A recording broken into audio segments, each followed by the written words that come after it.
Hello class. So today we are going to start exercise 3.2. Exercise start ਕਰਨ ਤੋਂ ਪਹਿਲਾਂ ਆਪਾਂ ਇੱਕ ਟੇਬਲ ਦੇਖਦੇ ਹਾਂ। ਤੁਸੀਂ ਦੇਖ ਰਹੇ ਹੋ ਆਹ ਟੇਬਲ ਆਪਾਂ ਨੂੰ ਗਿਵਨ ਹੈ। ਇਹਦੇ ਵਿੱਚ ਕੀ ਦੱਸਿਆ ਹੋਇਆ ਆਪਾਂ ਨੂੰ ਪੇਅਰ ਆਫ ਲਾਈਨਸ, ਠੀਕ ਹੈ। ਹੁਣ ਆਪਣੇ ਕੋ ਇਕੁਏਸ਼ਨ ਗਿਵਨ ਹੋਊਗੀ ਇਸ ਫਾਰਮਸ ਦੇ ਵਿੱਚ, that is a1x plus b1y plus c1 is equals to 0। ਦੋ ਇਕੁਏਸ਼ਨਸ ਆਪਣੇ ਕੋ ਗਿਵਨ ਹੋਣਗੀਆਂ। ਹੁਣ ਇਹਦੇ ਵਿੱਚ ਆਪਾਂ ਕੀ ਕਰਨਾ, ਇਹਨਾਂ ਦੀਆਂ ਰੇਸ਼ੀਓਜ਼ ਨੂੰ ਕੰਪੇਅਰ ਕਰਨਾ। that means ਐਗਜ਼ਾਮਪਲ ਦਿੱਤੀ ਹੋਈ ਆ, ਜਿਵੇਂ ਇਹ ਇਕੁਏਸ਼ਨ ਆ, ਇਹਦੇ ਵਿੱਚ ਆਪਣੀ ਰੇਸ਼ੀਓ ਕੀ ਹੋਗੀ, ਫਰਸਟ ਇਕੁਏਸ਼ਨ ਦਾ a1 ਕੀ ਹੋਊਗਾ 1, ਸੈਕੰਡ ਇਕੁਏਸ਼ਨ ਦਾ a1 ਜੋ ਹੈ ਆਪਣਾ a2 ਕੀ ਹੋਊਗਾ 3। ਸੋ ਇਹਦੀ ਰੇਸ਼ੀਓ ਕਿੰਨੀ ਆ ਗਈ 1/3। Same in case of y, ਹੁਣ ਇਹ ਚ ਕੀ ਹੋਗਾ -2/4। ਦੈਨ ਹੁਣ ਇਹਦੇ ਵਿੱਚ ਅਗਲਾ ਕਿੰਨਾ ਦਿੱਤਾ ਹੈ, c ਤਾਂ ਪਾਰਟ ਤਾਂ ਦਿੱਤਾ ਨਹੀਂ ਹੈ, ਡੈਟ ਮੀਨਸ 0 ਹੋ ਗਿਆ ਉੱਪਰ ਵਾਲੀ ਇਕੁਏਸ਼ਨ ਦੇ ਵਿੱਚ, ਐਂਡ ਨੀਚੇ ਕਿੰਨਾ ਦਿੱਤਾ ਹੈ -20। ਦੈਨ ਹੁਣ ਇਹਨਾਂ ਰੇਸ਼ੀਓਜ਼ ਨੂੰ ਆਪਾਂ ਕੰਪੇਅਰ ਕਰਾਂਗੇ ਤਾਂ ਆਪਾਂ ਦੇਖਦੇ ਹਾਂ ਕਿ ਜੋ ਰੇਸ਼ੀਓਜ਼ ਹੈਗੀਆਂ ਨੇ ਆਪਸ ਦੇ ਵਿੱਚ ਇਕੁਅਲ ਨਹੀਂ ਆ ਰਹੀਆਂ। ਡੈਟ ਮੀਨਸ ਇਹਦੀ ਗ੍ਰਾਫਿਕਲ ਰਿਪਰੈਜ਼ੈਂਟੇਸ਼ਨ ਕੀ ਬਣੂਗੀ, ਇੰਟਰਸੈਕਟਿੰਗ ਲਾਈਨਸ। तो ਅਲਜੈਬਰਿਕ ਇੰਟਰਪ੍ਰੀਟੇਸ਼ਨ ਕੀ ਹੋਗੀ ਰਾਜੇ ਇਹਦੀ, ਡੈਟ ਮੀਨਸ ਇਹਦੇ ਵਿੱਚ ਜੋ ਅਲਜੈਬਰਿਕ ਇੰਟਰਪ੍ਰੀਟੇਸ਼ਨ ਹੈ ਉਹ ਕੀ ਹੋਗੀ, ਯੂਨੀਕ ਔਰ ਐਗਜ਼ੈਕਟਲੀ ਵਨ ਸੋਲੂਸ਼ਨ। ਇਸ ਕਾਈਂਡ ਦੀਆਂ ਜੋ ਆਪਣੀਆਂ ਲੀਨੀਅਰ ਇਕੁਏਸ਼ਨਸ ਹੋਣਗੀਆਂ ਉਹਨਾਂ ਦੀ ਅਗਰ ਆਪਾਂ ਰੇਸ਼ੀਓਜ਼ ਕੰਪੇਅਰ ਕਰਾਂਗੇ ਇਸ ਤਰੀਕੇ ਨਾਲ ਆਉਗੀ ਤਾਂ ਉਹਦਾ ਕੀ ਹੋਊਗਾ, ਮਤਲਬ ਕਿ ਉਹਦੇ ਜੋ ਸੋਲੂਸ਼ਨ ਹੈ ਉਹ ਕੀ ਹੈ, ਯੂਨੀਕ, ਜਾਂ ਫਿਰ ਉਹਨਾਂ ਨੂੰ ਆਪਾਂ ਕੀ ਹੋਰ ਕਹਿੰਦੇ ਆ, ਕੰਸਿਸਟੈਂਟ। ਸੇਮ ਇਨ ਅਨਦਰ ਐਗਜ਼ਾਮਪਲ ਦੇਖੋ, 2x plus 3y minus 9 is equals to 0। ਇਹਨਾਂ ਦੀ ਅਗਰ ਆਪਾਂ ਰੇਸ਼ੀਓਜ਼ ਦੇਖੀਏ ਤਾਂ ਕੀ ਆ ਗਿਆ 2/4, 3/6 minus 9/-18। ਹੁਣ ਇਹਦੇ ਵਿੱਚ ਅਗਰ ਆਪਾਂ ਦੇਖੀਏ ਤਾਂ 2 1s are 2, 2 2s are 4, 3 1s are 3, 3 2s are 6, 9 1s are 9, 9 2s are 18, minus sign cancel out. That means ਇਹਦੇ ਵਿੱਚ ਜੋ ਆਪਣੀਆਂ ਰੇਸ਼ੀਓਜ਼ ਹੈਗੀਆਂ ਨੇ a1/a2, b1/b2, c1/c2 ਤਿੰਨੋਂ ਕੀ ਆ ਰਹੀਆਂ ਨੇ, ਇਕੁਅਲ ਆ ਰਹੀਆਂ ਨੇ। ਡੈਟ ਮੀਨਸ ਇਹਦੀ ਗ੍ਰਾਫਿਕਲ ਰਿਪਰੈਜ਼ੈਂਟੇਸ਼ਨ ਕੀ ਹੋਊਗੀ, ਕੋਇਨਸੀਡੈਂਟ ਲਾਈਨਸ, ਐਂਡ ਡੈਟ ਇਜ਼ ਇਨਫਾਈਨਾਈਟਲੀ ਮੈਨੀ ਸੋਲੂਸ਼ਨਸ, ਔਰ ਜਾਂ ਫਿਰ ਇਹਨਾਂ ਨੂੰ ਆਪਾਂ ਕੀ ਕਵਾਂਗੇ, consistent. Same in case of third example, x plus 2y minus 4 equals to 0, 2x plus 4y minus 12 equals to 0।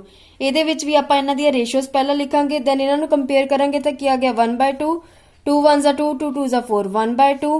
ਹੁਣ ਇਹਦੇ ਵਿੱਚ ਕੀ ਆਊਗਾ ਆਪਣਾ 4 1s are 4, 4 3s are 12। That means ਹੁਣ ਇਹਦੇ ਵਿੱਚ ਪਹਿਲੀਆਂ ਦੋ ਰੇਸ਼ੀਓਜ਼ ਜੋ ਆਪਣੀਆਂ ਉਹ ਤਾਂ ਇਕੁਅਲ ਆ ਰਹੀਆਂ ਨੇ, ਬਟ ਥਰਡ ਇਕੁਅਲ ਨਹੀਂ ਆ ਰਹੀ।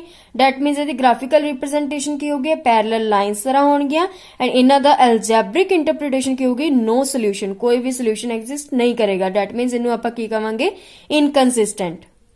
ਸੋ ਇਸੇ ਰਿਲੇਟਡ ਆਪਾਂ ਹੁਣ ਐਕਸਰਸਾਈਜ਼ ਦਾ ਸਮਸ ਦੇਖਦੇ ਹਾਂ।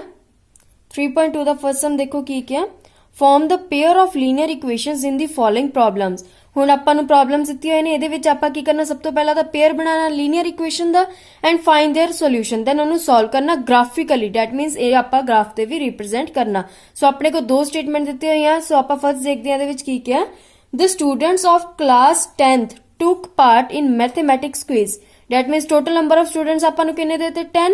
if the number of girls is 4 more than the number of boys। That means ਹੁਣ ਇਹਦੇ ਵਿੱਚ ਆਪਾਂ ਗਰਲਸ ਐਂਡ ਬॉयਜ਼ ਦੇ ਨੰਬਰ ਲੈਟ ਕਰਾਂਗੇ।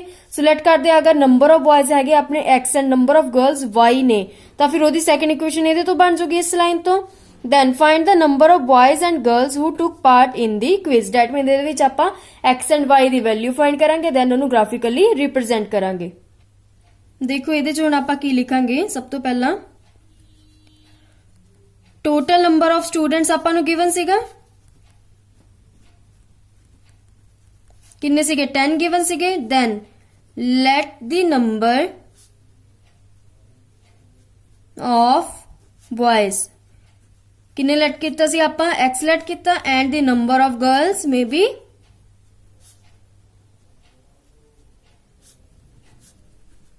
ਨੰਬਰ ਆਫ ਗਰਲਸ ਕਿੰਨਾ ਹੋ ਗਿਆ ਆਪਣਾ y। ਸੋ ਸਭ ਤੋਂ ਪਹਿਲਾਂ ਤਾਂ ਆਪਣੀ ਜੋ ਫਰਸਟ ਲਾਈਨ ਦੇ ਵਿੱਚ ਕਿਹਾ ਸੀ ਉਹ ਆਪਾਂ ਲਿਖ ਲਿਆ, total number of students and boys and girls ਦੀ। ਸੋ ਇੱਥੋਂ ਦੀ ਆਪਣੀ ਪਹਿਲੀ ਇਕੁਏਸ਼ਨ ਆ ਗਈ, that is x plus y equals to 10। ਇਹ ਕੀ ਹੋ ਗਈ ਆਪਣੀ ਫਰਸਟ ਇਕੁਏਸ਼ਨ। ਦੈਨ ਹੁਣ ਦੇਖੋ ਅੱਗੇ ਕੀ ਕਿਹਾ ਸੀ, if the number of girls is 4 more than the boys। ਠੀਕ ਹੈ, ਹੁਣ ਆਪਾਂ ਦੇਖਣਾ ਨੰਬਰ ਆਫ ਗਰਲਸ ਜੋ ਹੈ, ਅਗਰ ਸੈਕੰਡ ਇਕੁਏਸ਼ਨ ਚ ਆਪਾਂ ਲਿਖੀਏ according to statement number of girls ਕਿੰਨਾ ਕਿਹਾ ਸੀ, 4 more than the number of boys, that means x plus 4। ਹੁਣ ਇਥੋਂ ਆਪਣੀ ਕੀ ਆ ਜਾਊਗੀ, ਸੈਕੰਡ ਇਕੁਏਸ਼ਨ ਆ ਜਾਊਗੀ। x ਨੂੰ ਆਪਾਂ ਇੱਥੇ ਰੱਖੀਏ ਤਾਂ x minus y, ਤੇ 4 ਜੋ ਹੈ ਉਧਰ ਜਾ ਕੇ ਮਾਈਨਸ ਆ ਗਿਆ, that means ਇਹ ਆਪਣੀ ਆ ਗਈ second equation x minus y is equals to minus of 4। ਸੋ ਇਹਨੂੰ ਆਪਾਂ ਹੁਣ ਸੋਲਵ ਕਰਨਾ ਤੇ ਗ੍ਰਾਫਿਕਲੀ ਰਿਪਰੈਜ਼ੈਂਟ ਕਰਨਾ ਵਾ। ਸੋ ਕਿਵੇਂ ਕਰਾਂਗੇ ਆਪਾਂ? ਫਰੋਮ ਇਕੁਏਸ਼ਨ ਫਰਸਟ, ਪਹਿਲਾਂ ਆਪਾਂ ਫਰਸਟ ਇਕੁਏਸ਼ਨ ਲੈਣੇ ਆ, ਕੀ ਸੀ ਆਪਣੀ x plus y is equals to 10। Substitute ਕਰਦੇ ਆ ਪਹਿਲਾਂ x is equals to 0। that means ਇਸ ਇਕੁਏਸ਼ਨ ਦੇ ਵਿੱਚ ਆਪਾਂ ਅਗਰ x ਦੀ ਵੈਲਿਊ 0 ਪੁੱਟ ਕਰਾਂਗੇ then we get y ਦੀ ਵੈਲਿਊ ਆ ਜਾਊਗੀ ਇਹਦੇ ਤੋਂ। that means 0 plus y is equals to 10। y ਦੀ ਵੈਲਿਊ ਕਿੰਨੀ ਆ ਗਈ? 10। ਸੋ ਆਪਾਂ ਕੀ ਕੀਤਾ? ਸਭ ਤੋਂ ਪਹਿਲਾਂ ਫਰਸਟ ਇਕੁਏਸ਼ਨ ਦੇ ਵਿੱਚ ਸਬਸਟੀਟਿਊਟ ਕੀਤੀ x ਦੀ ਵੈਲਿਊ 0, ਉੱਥੋਂ ਦੀ ਆਪਣੀ y ਦੀ ਵੈਲਿਊ ਆ ਗਈ। ਹੁਣ ਇੱਕ ਵਾਰ ਆਪਾਂ x ਨੂੰ 0 ਪੁੱਟ ਕੀਤਾ ਤਾਂ y ਦੀ ਵੈਲਿਊ ਕਿੰਨੀ ਹੈ? 10। then if we substitute x is equals to 10, then ਅਗਰ ਇਕੁਏਸ਼ਨ ਦੇ ਵਿੱਚ ਆਪਾਂ x ਦੀ ਵੈਲਿਊ 10 ਪੁੱਟ ਕਰਦੇ ਆ ਤਾਂ ਆਪਣੇ ਕੋਲ x ਕੀ ਆਊਗਾ? ਸੌਰੀ y ਦੀ ਵੈਲਿਊ ਕੀ ਆਊਗੀ? 10 plus y is equals to 10 and y is equals to 10 minus 10 which is equals to y ਦੀ ਵੈਲਿਊ ਕਿੰਨੀ ਆ ਗਈ ਆਪਣੇ ਕੋਲ? 0। ਸੋ ਇਹ ਆਪਣੇ ਕੋਲ ਪੁਆਇੰਟਸ ਆ ਗਏ ਨੇ। ਇਹਦੇ ਥਰੂ ਆਪਾਂ ਇੱਕ ਟੇਬਲ ਬਣਾਵਾਂਗੇ ਹੁਣ which shows the value of x and y। ਜਦੋਂ ਆਪਾਂ x 0 ਪੁੱਟ ਕੀਤਾ ਤਾਂ y ਕਿੰਨਾ ਆਇਆ? 10। then x ਦੀ ਵੈਲਿਊ ਅਗਰ ਆਪਾਂ 10 ਪੁੱਟ ਕੀਤੀ ਤਾਂ y ਕਿੰਨਾ ਆਇਆ? 0। ਇਹਦੇ ਵਿੱਚ ਰਾਜੇ ਤੁਸੀਂ x ਦੀ ਵੈਲਿਊ ਕੁਝ ਵੀ ਪੁੱਟ ਕਰ ਸਕਦੇ ਹੋ, ਬਸ ਤੁਹਾਡਾ ਗ੍ਰਾਫਿਕਲੀ ਰਿਪਰੈਜ਼ੈਂਟੇਸ਼ਨ ਜੋ ਹੈ ਉਹ ਸਹੀ ਹੋਣੀ ਚਾਹੀਦੀ ਹੈ। then from second equation ਕੀ ਗਿਵਨ ਸੀ ਆਪ ਨੂੰ? x minus y is equals to minus 4। ਇਹਦੇ ਵਿੱਚ ਵੀ ਹੁਣ ਆਪਾਂ ਸੇਮ ਕਰਾਂਗੇ, x ਦੀ ਵੈਲਿਊ ਪੁੱਟ ਕਰਾਂਗੇ ਤੇ y ਦੀ ਵੈਲਿਊ ਆਪਾਂ ਸੋਲਵ ਕਰ ਲਾਂਗੇ by putting x is equals to 0, 0 minus y is equals to minus 4 or minus y is equals to minus 4, minus minus cancel out, y ਦੀ ਵੈਲਿਊ ਕਿੰਨੀ ਆ ਗਈ ਆਪਣੇ ਕੋਲ? 4। that means ਜਦੋਂ ਆਪਾਂ x ਨੂੰ 0 ਪੁੱਟ ਕੀਤਾ ਤਾਂ y ਆਪਣੇ ਕੋਲ ਕਿੰਨਾ ਆ ਗਿਆ? 4। ਸੇਮ ਹੁਣ ਅਗਰ ਆਪਾਂ ਪੁੱਟ ਕਰਦੇ ਆ x is equals to 1, ਅਗਰ ਆਪਾਂ x ਦੀ ਵੈਲਿਊ ਹੁਣ 1 ਪੁੱਟ ਕਰਦੇ ਆ ਸੈਕਿੰਡ ਪੁਆਇੰਟ ਦੇ ਲਈ ਤਾਂ ਫਿਰ ਕੀ ਆਊਗਾ ਆਪਣੇ ਕੋਲ? 1 minus, ਹੁਣ ਆਪਣਾ ਇਕੁਏਸ਼ਨ ਦੇ ਵਿੱਚ ਵੈਲਿਊ ਪੁੱਟ ਕੀਤੀ 1 minus y is equals to minus 4 which is equals to minus y is equals to minus 4 minus 1 or you can also say minus y is equals to minus 5। minus minus cancel out, y ਦੀ value ਕਿੰਨੀ ਆ ਗਈ? 5। ਸੋ ਇਹਦੇ ਤੋਂ ਵੀ ਆਪਾਂ ਨੂੰ ਇੱਕ second table ਮਿਲ ਗਿਆ ਜੋ ਆਪਾਂ ਗ੍ਰਾਫਿਕਲੀ ਰਿਪਰੈਜ਼ੈਂਟ ਕਰਾਂਗੇ। ਹੁਣ ਇਹਦਾ ਟੇਬਲ ਕਿਵੇਂ ਬਣੂਗਾ? x and y, x ਜਦੋਂ ਆਪਾਂ 0 ਪੁੱਟ ਕੀਤਾ ਸੀ ਤਾਂ y ਆਇਆ ਸੀ ਆਪਣਾ 4, x ਦੀ ਵੈਲਿਊ 1 ਪੁੱਟ ਕੀਤੀ ਤਾਂ y ਦੀ ਵੈਲਿਊ ਕਿੰਨੀ ਆ ਗਈ ਆਪਣੇ ਕੋਲ? 5। ਸੋ ਇਹ ਬਣ ਗਿਆ ਆਪਣਾ ਸੈਕਿੰਡ ਟੇਬਲ। ਸੋ ਇਹਨਾਂ ਨੂੰ ਹੁਣ ਆਪਾਂ ਗ੍ਰਾਫਿਕਲੀ ਰਿਪਰੈਜ਼ੈਂਟ ਕਰਾਂਗੇ। ਸੋ ਬੱਚੇ ਗ੍ਰਾਫ ਦੀ ਗੱਲ ਕਰੀਏ ਤਾਂ ਸਭ ਤੋਂ ਪਹਿਲਾਂ ਆਪਾਂ ਸਾਈਡ ਤੇ ਗ੍ਰਾਫ ਦੇ ਟੇਬਲ ਬਣਾ ਲਾਂਗੇ ਜੋ ਆਪਣੀਆਂ ਦੋ ਇਕੁਏਸ਼ਨ ਸੀਗੀਆਂ ਤਾਂ ਕਿ ਆਪਾਂ ਨੂੰ ਗ੍ਰਾਫ ਦੇ ਵਿੱਚ ਕੋਈ ਪ੍ਰੋਬਲਮ ਨਾ ਹੋਵੇ। ਪੁਆਇੰਟਸ ਜੋ ਆਪਾਂ ਨੂੰ ਕਲੀਅਰਲੀ ਪਤਾ ਹੋਣੇ ਚਾਹੀਦੇ ਨੇ। ਫਰਸਟ ਇਕੁਏਸ਼ਨ ਤੋਂ ਇਹ ਪੁਆਇੰਟਸ ਆਏ ਸੀ, ਸੈਕੰਡ ਇਕੁਏਸ਼ਨ ਤੋਂ ਇਹ ਪੁਆਇੰਟਸ ਆਏ ਸੀ। ਹੁਣ ਇਹਨਾਂ ਨੂੰ ਆਪਾਂ ਗ੍ਰਾਫਿਕਲੀ ਰਿਪਰੈਜ਼ੈਂਟ ਕਰਾਂਗੇ। ਗ੍ਰਾਫ ਲਾਈਨਸ ਦੇਖੋ ਰਾਜੇ ਡਰਾ ਕੀਤੀਆਂ ਹੋਈਆਂ ਨੇ, ਠੀਕ ਹੈ। ਗ੍ਰਾਫ ਲਾਈਨ ਡਰਾ ਕੀਤੀ ਹੋਈ ਹੈ। ਸੋ ਫਰਸਟ ਸੀਗਾ ਆਪਣਾ ਜਦੋਂ ਆਪਾਂ x ਦੀ ਵੈਲਿਊ 0 ਪੁੱਟ ਕੀਤੀ ਸੀ ਤਾਂ ਆਪਣੇ ਕੋਲ y ਦਾ ਪੁਆਇੰਟ ਕਿੰਨਾ ਆਇਆ ਸੀ? 10। ਸੋ x ਕੀ ਹੈ? 0, y ਕਿੰਨਾ ਸੀਗਾ ਆਪਣਾ? 10। ਸੋ ਇਹ ਆਪਣਾ ਪੁਆਇੰਟ ਹੋ ਗਿਆ। ਇਹਨੂੰ ਆਪਾਂ ਪੁਆਇੰਟ ਤੇ ਪਹਿਲਾਂ ਇੱਥੇ ਮੈਂਸ਼ਨ ਕਰਾਂਗੇ 0 10। ਦੈਟ ਮੀਨਸ ਪਹਿਲਾਂ x ਆਂਦਾ ਫਿਰ ਕੀ ਆਂਦਾ? y। 0 and 10 ਇਹ ਫਰਸਟ ਪੁਆਇੰਟ ਹੋ ਗਿਆ। ਸੈਕੰਡ ਕੀ ਸੀ ਆਪਣੀ ਫਰਸਟ ਇਕੁਏਸ਼ਨ ਦਾ ਹੀ ਆਪਣੇ ਕੋਲ ਕੀ ਸੀਗਾ? ਜਦੋਂ x ਦੀ ਵੈਲਿਊ 10 ਹੋਈ ਤਾਂ y ਕਿੰਨਾ ਆ ਗਿਆ? 0। ਸੋ ਇਹ ਆਪਾਂ ਫਿਰ ਪਲਾਟ ਕਰਾਂਗੇ। x ਕਿੰਨਾ ਸੀ ਆਪਣਾ? 10। That means x the value ਕਿੰਨੀ ਹੈ? 10। ਇਸ ਸਾਈਡ ਤੇ ਆਪਣੇ x ਔਰ x dash that mean positive and negative values ਲਾਈ ਕਰਨਗੀ ਐਂਡ ਇਸ ਸਾਈਡ ਤੇ negative and positive value y ਦੀ ਆ। ਇੱਥੇ ਉੱਪਰ ਪੋਜ਼ਿਟਿਵ ਵੈਲਿਊ y ਦੀ ਆ, ਨੀਚੇ ਨੈਗੇਟਿਵ ਵੈਲਿਊ। ਸੋ ਆਪਣੇ ਕੋਲ ਪੁਆਇੰਟ ਕੀ ਸੀ? 10 ਐਂਡ 0। ਸੋ ਆਪਣਾ ਇਹ ਪੁਆਇੰਟ ਆ ਗਿਆ। ਇੱਥੇ ਆਪਾਂ ਲਿਖਾਂਗੇ 10 ਐਂਡ 0। ਦੈਨ ਹੁਣ ਆਪਾਂ ਇਹ ਪੁਆਇੰਟਸ ਨੂੰ ਆਪਸ ਚ ਕੀ ਕਰਾਂਗੇ? ਮੈਚ ਕਰਾਂਗੇ ਗ੍ਰਾਫਿਕਲੀ ਰਿਪਰੈਜ਼ੈਂਟ ਕਰਨ ਲਈ ਰਾਜੇ ਇਹਨਾਂ ਨੂੰ ਆਪਾਂ। ਇਹ ਆਪਣੀ ਕੀ ਬਣ ਗਈ? ਫਰਸਟ ਇਕੁਏਸ਼ਨ ਦੀ ਲਾਈਨ। ਹੁਣ ਆਪਾਂ ਪੁਆਇੰਟ ਤਾਂ ਮੈਚ ਕਰਤੇ ਬਟ ਨਾਲ ਇੱਥੇ ਆਪਾਂ ਕੀ ਲਿਖਣਾ? ਉਹ ਇਕੁਏਸ਼ਨ ਵੀ ਲਿਖਣੀ ਆ ਜਿਹਦੀ ਇਹ ਲਾਈਨ ਆ ਤਾਂ ਕਿ ਆਪਾਂ ਨੂੰ ਬਾਅਦ ਚ ਕਨਫਿਊਜ਼ਨ ਨਾ ਹੋਵੇ। that is x plus y is equals to 10। Second ਆਪਣਾ ਕੀ ਬਾਕਸ ਬਣਿਆ ਸੀਗਾ ਰਾਜੇ? when x is equals to 0 y is equals to 4। So x the value 0, y ਦੀ ਵੈਲਿਊ ਕਿੰਨੀ ਸੀ? 4। ਸੋ ਇੱਥੇ ਆਪਾਂ ਲਿਖਾਂਗੇ 0 4, ਠੀਕ ਹੈ। ਦੈਨ ਅਗਲਾ ਕੀ ਸੀ? x the value 1 y 5। that means x the value 1 and y ਦੀ ਕਿੰਨੀ ਸੀ? 5। ਜੋ ਇੱਥੇ ਆਊਗਾ 5 ਇੱਥੇ ਸੀ ਪੁਆਇੰਟ। ਸੋ ਇਹਦੇ सामने इत्थे आऊगा पॉइंट, ठीक है। ये हो गया अपना second point, when x is equals to 1 y is equals to 5। So इस पॉइंट ਨੂੰ ਆਪਾਂ ਰਿਪਰੈਜ਼ੈਂਟ ਕਰਾਂਗੇ 1 ਐਂਡ 5 ਦੇ ਨਾਲ। ਸੋ ਅਗਰ ਇਹ ਪੁਆਇੰਟ ਆਪਾਂ ਡਰਾ ਕਰਦੇ ਆ ਤਾਂ ਆਪਣੇ ਕੋ ਕੀ ਲਾਈਨ ਆਂਦੀ ਆ,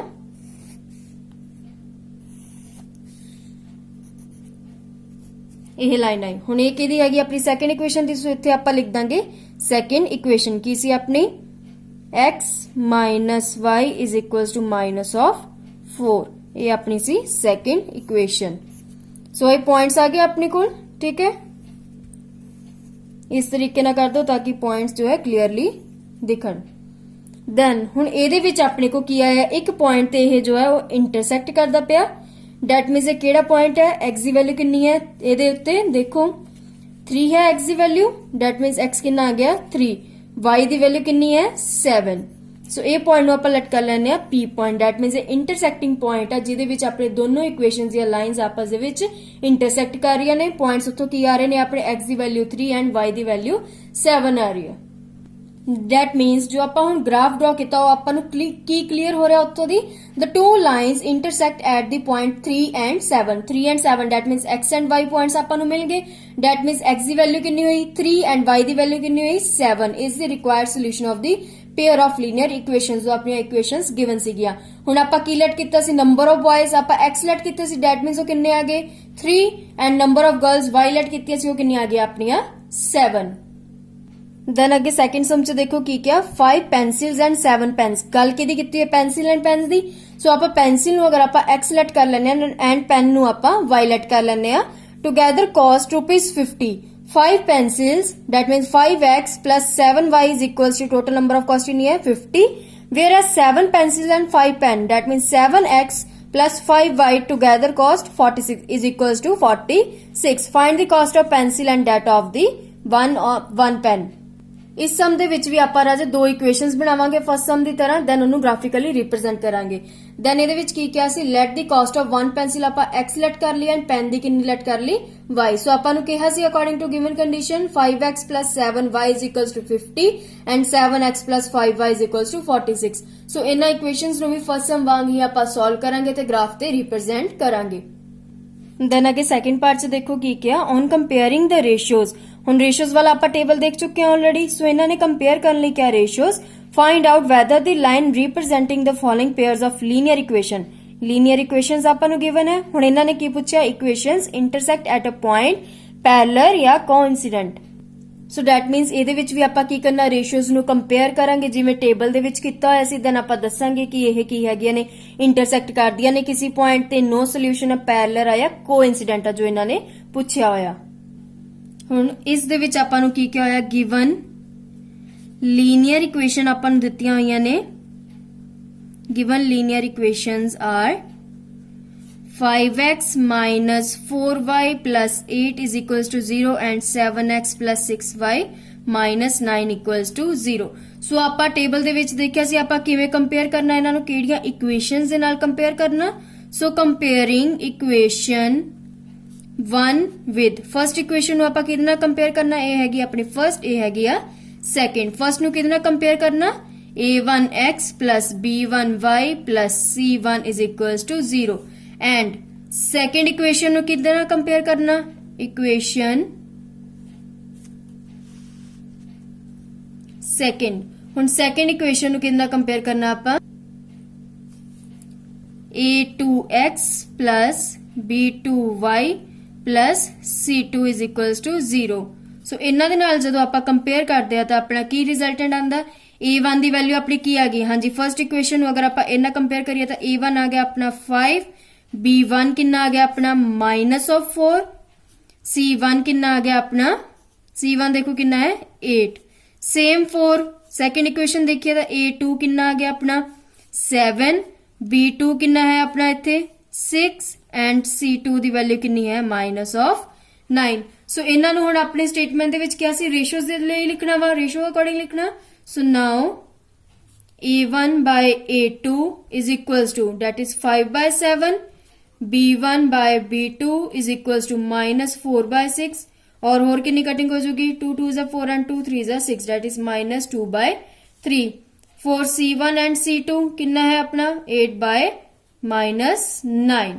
ਸੋ ਇਹ ਆਪਣੀਆਂ ਤਿੰਨ ਇਕੁਏਸ਼ਨਸ ਆ ਗਈਆਂ। ਹੁਣ ਇਹਦੇ ਵਿੱਚ ਆਪਣੇ ਇਕੁਅਲ ਤਾਂ ਕੋਈ ਵੀ ਨਹੀਂ ਹੈ, ਡੈਟ ਮੀਨਸ ਇਹ ਕੀ ਹੋ ਗਿਆ, a1 by a2 is not equal to b1 by b2। First 2 ਹੀ ਨਹੀਂ ਇਕੁਅਲ ਹੈਗੀ ਆ। ਡੈਟ ਮੀਨਸ ਹੁਣ ਆਪਾਂ ਟੇਬਲ 'ਚ ਦੇਖਿਆ ਸੀ ਕਿ a1 b1 ਅਗਰ ਇਕੁਅਲ ਨਾ ਹੋਵੇ, a1 by a2 not equal ਹੋਵੇ b1 by b2 ਦੇ, ਦੈਨ ਜੋ ਆਪਾਂ ਨੂੰ ਪੇਅਰ ਦਿੱਤਾ ਹੁੰਦਾ ਲੀਨੀਅਰ ਇਕੁਏਸ਼ਨ ਦਾ, ਉਹ ਇੰਟਰਸੈਕਟ ਕਰਦਾ ਪਿਆ ਇੱਕ ਪੁਆਇੰਟ ਤੇ। That means this linear equation have exactly one solution or unique solution। So ਇਹਦੇ ਵਿੱਚ ਆਪਾਂ ਨੇ ਕੀ ਪੁੱਛਿਆ ਸੀ, ਇੰਟਰਸੈਕਟਿੰਗ ਦਾ ਪੁੱਛਿਆ ਸੀ।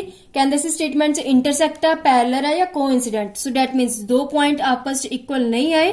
Therefore the given equation, given pair of linear equations intersect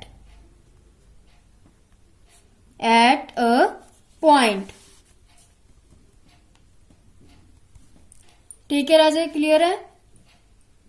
same ਆਪਾਂ ਇਹਦੇ ਵਰਗਾ ਹੀ ਸੈਕੰਡ ਸਮ ਦੇਖਦੇ ਆ। ਇਕੁਏਸ਼ਨ ਆਪਾਂ ਨੂੰ ਗਿਵਨ ਹੈ ਲੀਨੀਅਰ ਇਕੁਏਸ਼ਨ। ਸੋ ਉਹਨੂੰ ਆਪਾਂ ਕੰਪੇਅਰ ਕੀਤਾ ਸੇਮ ਫਰਸਟ ਇਕੁਏਸ਼ਨ ਨੂੰ a1x b1y c1 ਦੇ ਨਾਲ। ਸੈਕੰਡ ਨੂੰ ਕਿਹਦੇ ਨਾਲ ਕੰਪੇਅਰ ਕੀਤਾ, a2x b2y c2 ਦੇ ਨਾਲ। ਉਹਦੇ ਤੋਂ ਆਪਾਂ ਨੂੰ a1 b1 a2 b2 c1 c2 ਇਹਨਾਂ ਦੀਆਂ ਵੈਲਿਊਜ਼ ਫਾਈਂਡ ਹੋ ਗਈਆਂ। ਦੈਨ ਰੇਸ਼ੀਓ ਦੇ ਵਿੱਚ ਜਦੋਂ ਆਪਾਂ ਇਹਨਾਂ ਨੂੰ ਲਿਖਿਆ ਤਾਂ ਇਹਨਾਂ ਦੀਆਂ ਵੈਲਿਊਜ਼ ਕੀ ਆ ਰਹੀਆਂ ਨੇ, a1 by a2 1 by 2, b1 by b2 1 by 2, c1 by c2 we 1 by 2 ਆ ਰਹੇ। ਡੈਟ ਮੀਨਸ ਤਿੰਨੋਂ ਇਕੁਅਲ ਆ ਰਹੀਆਂ। ਹੁਣ ਆਪਾਂ ਟੇਬਲ 'ਚ ਦੇਖਿਆ ਸੀ ਅਗਰ ਤਿੰਨਾਂ ਦੀ ਵੈਲਿਊਜ਼, ਤਿੰਨਾਂ ਦੀ ਰੇਸ਼ੀਓਜ਼ ਜੋ ਹੈ ਉਹ ਇਕੁਅਲ ਆ ਗਈਆਂ ਤਾਂ ਫਿਰ ਕੀ ਮਤਲਬ ਹੈ, ਉਹ ਜਿਹੜੀ ਲੀਨੀਅਰ ਇਕੁਏਸ਼ਨ ਆਪਾਂ ਨੂੰ ਗਿਵਨ ਹੈ ਉਹ ਕੋਇਨਸੀਡੈਂਟ ਹੈ। ਡੈਟ ਮੀਨਸ ਇਸ ਲੀਨੀਅਰ ਇਕੁਏਸ਼ਨ ਦੇ ਕਿੰਨੇ ਇਨਫਾਈਨਾਈਟਲੀ ਮੈਨੀ ਸੋਲੂਸ਼ਨਸ ਹੁੰਦੇ ਨੇ। मतलब यह ग्राफिकली जो है कोइंसिडेंट लाइंस रिप्रेजेंट करता पिया। देखो अगे थर्ड पार्ट च भी की किया, सेम ही किया, बट हुण इत्थे की पुछया, on comparing the ratios a1 by a2 b1 by b2 and c1 by c2 find out weather the following pair of linear equation they again pair दिते आ। हुण की पुछया इन्हां ने, यह कंसिस्टेंट है या इनकंसिस्टेंट, जो आपां टेबल दे विच ऑलरेडी देख चुके आ। डैट मीनस इन्हां दी आपां रेशियोज कंपेयर करनियां ने सेम प्रीवियस सम वांग, फिर आपां दसना कंसिस्टेंट है या नहीं है। सो इहदे विच आपां नूं एक लीनियर इक्वेशन गिवन है, यही ते गिवन किहड़ियां ने 2x - 3y। हुण आपां 8 जो है वो इधर लेके आवांगे, -8 इज इक्वल्स टू 0। क्यों, क्योंकि आप ऑलरेडी देख चुके हैं कि अपनी इक्वेशन जो है आप किहदे नाल कंपेयर करनी है, a1x + b1y + c1 is equals to 0। सो आपां नूं इक्वेशन भी तो उसी तरीके नाल चाहिदी है। सो यही होगी अपनी फर्स्ट इक्वेशन। सैकेंड की होगी 4x - 6y - 9 is equals to 0। ये होगी अपनी second equation. Again same comparing equation first with a1x + b1y + c1 is equals to 0 and equation 2 with a2x + b2y + c2 is equals to 0। So after this we get, ਹੁਣ ਇੱਥੋਂ ਦੀ ਆਪਾਂ ਨੂੰ a1 ਦੀ value find ਹੋਗੀ, ਕਿੰਨੀ ਹੈ a1 2, b1 ਕਿੰਨਾ ਹੈ -3, c1 ਕਿੰਨਾ ਹੈ -8। Same for second equation a2 कितना है 4, b2 कितना है -6 एंड c2 कितना आ गया अपना -9। सो इन्हां दी रेशियोज आपां हुण कंपेयर करनियां ने। सो आपां लिखांगे now a1 by a2 is equals to 2 by -3, b1 by b2 is equals to, so इत्थे वैल्यू है 4, that means plus the 4, 2 by 4 after cutting 1 2 1s are 2 and 2 2s are 4। That means a1 by a2 अपना कितना आ गया 1 by 2। b1 the value कितनी है -3, b2 दी value कितनी है -6, minus minus cancel out, 3 1s are 3 and 3 2s are 6, that is 1 by 2। Same for c1 by c2 is equals to -8 by -9। ਇਹਦੇ ਵਿੱਚ ਸਿਰਫ minus minus sign cancel out ਹੋ ਰਿਹਾ। That means c1 by c2 ਆਪਣਾ ਕਿੰਨਾ ਆ ਗਿਆ 8 by 9। ਹੁਣ ਅਗਰ ਆਪਾਂ ਇਹਨਾਂ ਦੀਆਂ ਰੇਸ਼ੀਓਜ਼ ਕੰਪੇਅਰ ਕਰੀਏ ਤਾਂ ਆਪਣਾ ਕੀ ਆ ਰਿਹਾ ਵਾ, a1 by a2 इक्वल आ रहा है कि b1 by b2 they. That मीनस 1 by 2 equal हो गए। बट ये जो दोनों है वो नॉट इक्वल आ रहे ने c1 by c2 दे। सो आप टेबल दे विच ऑलरेडी देख चुके हैं जो ऐदा दी इक्वेशन आंदी आ, डैट मीनस जो अपनी गिवन लीनियर इक्वेशन होगी वो की हुंदी आ inconsistent and have no solution. So आप इत्थे लिखांगे the given equation have no solution, hence